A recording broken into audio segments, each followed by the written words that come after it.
तुलसीदास जी ने जब जनकपुर वासियों की वंदना की मंगलाचरण में, तो कहते कि जनकपुर का हर व्यक्ति संत है, हर प्राणी संत है। तो कोई संत कोई संन्यास लेने से कोई संत नहीं कहते हैं। संत तो एक वृत्ति होती है, संत तो एक संस्कार होता है, संत तो एक सोच होती है, संत तो एक धर्म होता है, जो उसको धारण करता है वो सब संत होते हैं। संत ना किसी सन्यास, ना किसी ग्रस्त, ना किसी जाति, ना किसी पाति से बना हुआ शब्द है।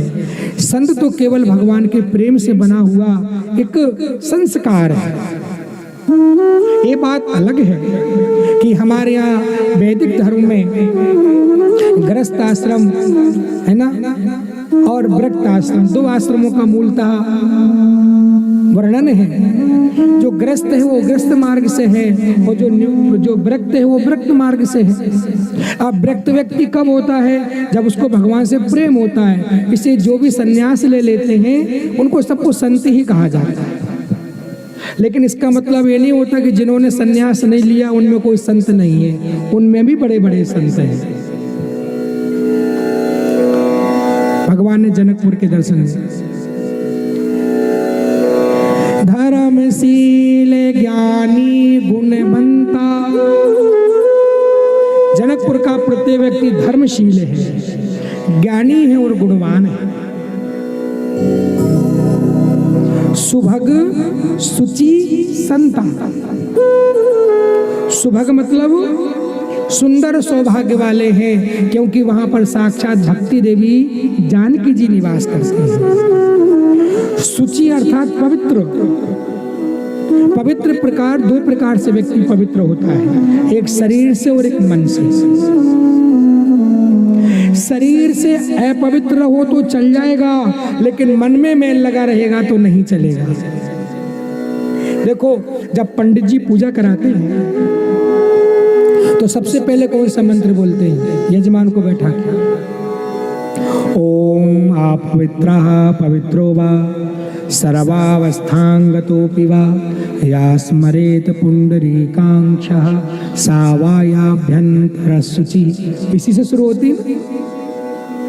भैया यजमान तुम आसन पर विराजमान हो जाओ, और कहते अपने ऊपर जल छींटो।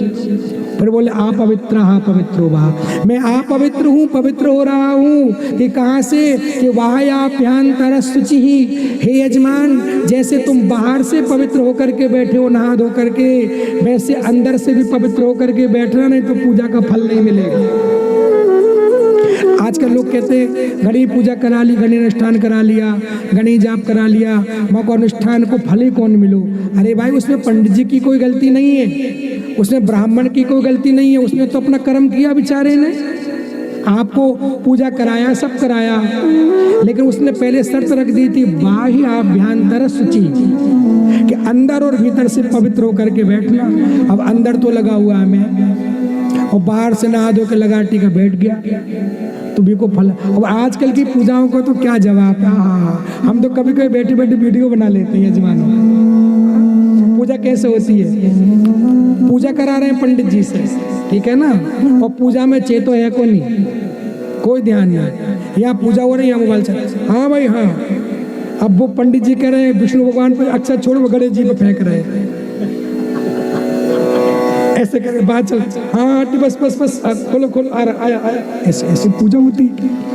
पंडित जी कह रहे हैं ओम नाभ्यायासी धंतरक्षुगुं शेषनो दो समर्था पद्मामृतसा श्रोत्रा तथा लोकान कल्पयन्नः।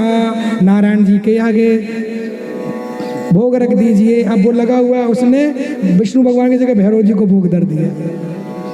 अब भैरव जी बोला कि भाई तूने ना मुझे स्नान कराया, ना तूने मुझे तिलक लगाया, ना तूने मुझे नहलाया धुलाया, खाने को तूने पहले ही रख दिया। और भैरव जी ने घुमाया पर घोंटा, तो जजमान को उल्टा फल मिल गया अनुष्ठान का। अब बदनामी किसकी? पंडित जी की।